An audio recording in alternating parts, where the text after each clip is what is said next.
नमस्कार साथियों, एक बार फिर से स्वागत है आपका आपके अपने YouTube चैनल पॉजिटिव बिल्डर में।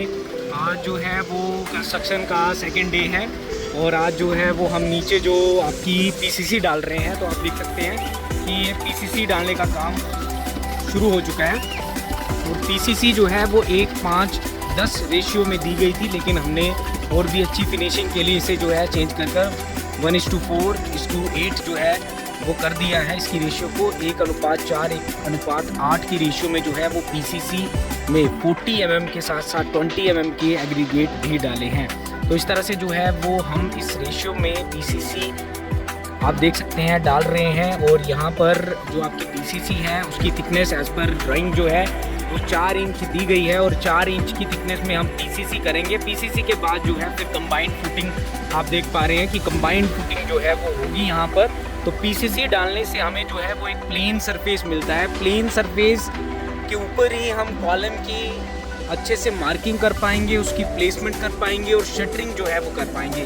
तो PCC करना बहुत ही ज़्यादा महत्वपूर्ण है। आपको डायरेक्ट फाउंडेशन का काम, RCC का काम शुरू नहीं करना है, आपको पहले PCC करना है ताकि एक लेवल हमें सरफेस का मिल सके और उसके ऊपर काम करने में, शटरिंग करने में, सरिया बिछाने में और साथ साथ कॉलम को प्लेस करने में कोई परेशानी नहीं हो। साथियों ये है, देख सकते हैं फ्यूरी में जितने भी एग्रीगेट, सैंड और वाटर डाला है हमने, उसकी पूरी एक ना मीटर से पूरी पर्ची निकलती है, स्लिप निकलती है। इसमें सारी चीज़ें मेंशन होती हैं। एक बार आप ध्यान से देखेंगे तो नीचे से स्टार्ट करें। वाटर है 478 लीटर।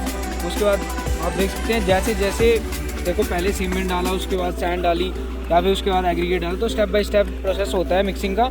उसी तरह से यहाँ पे देखिए aggregate 10 mm, aggregate 20 mm, aggregate जैसे 40 या 30 mm जो भी रहेंगे वो सारी चीज़ें यहाँ इस जो भी लोड एक रहेगा आपका पूरा का पूरा जो मिक्स हुआ है मटीरियल इंग्रेडिएंट जो है कंक्रीट के, वो एक स्लिप में पूरा हमें दिख जाते हैं। तो मिक्सिंग में कोई प्रॉब्लम नहीं आती। इस तरह से जो है जो आपकी स्लिप निकलती है उसमें सब सारी चीज़ें सामने आ जाती हैं कि क्या कुछ इसमें हमने ऐड किया है। तो इसी तरह से आप देख सकते हैं आधी PCC हो चुकी है और आधी PCC जो है वो बाकी है। तो अभी सेकंड लोड बन रहा है। तो ये 2 क्यूबिक मीटर का 2.3 क्यूबिक मीटर कैपेसिटी है इसकी, इस फ्यूरी मशीन की। और यहाँ पर हम 2 क्यूबिक मीटर बना रहे हैं। 2 क्यूबिक मीटर डल गई है कॉन्क्रीट और 2 क्यूबिक मीटर आगे डलेगी। ये सेकंड डे है कंस्ट्रक्शन का दोस्तों। अब मैंने पिछले कल भी बताया था कि हम एक सीरीज़ स्टार्ट करने जा रहे हैं। उस सीरीज़ में हम जो है वो आपको पूरी कंस्ट्रक्शन के बारे में जानकारी देंगे। सामने मटेरियल आप देख सकते हैं, मटेरियल का स्टॉक सामने है उस तरफ लोड की एक साइड, और साथ ही साथ जो है वो यहाँ पर मशीन के द्वारा भी काम किया जा रहा है। तो एक्सकावेशन हमने पिछले दिन की थी, फर्स्ट डे एक्सकावेशन की और लेआउट किया था। जो भी हमारे जो रेफरेंस पॉइंट थे वहाँ से पूरे स्ट्रक्चर का गुनिया करने के बाद और लेआउट करने के बाद, मार्किंग करने के बाद जो है फिर एक्सकावेशन हुआ फर्स्ट डे में। आज सेकेंड डे है तो आज PCC का काम जो है वो स्टार्ट कर दिया है। तो इसी तरह से जो है वो आपको डे बाय डे अपडेट्स मिलती रहेंगी। तो इस सीरीज़ के साथ जो है नींव से छत तक जो सीरीज़ हमने नाम सोचा है, इस सीरीज़ के साथ जो है वो आप बने रहें ताकि आपको कंस्ट्रक्शन से जुड़ी सारी जानकारी समय पर मिलती रहे।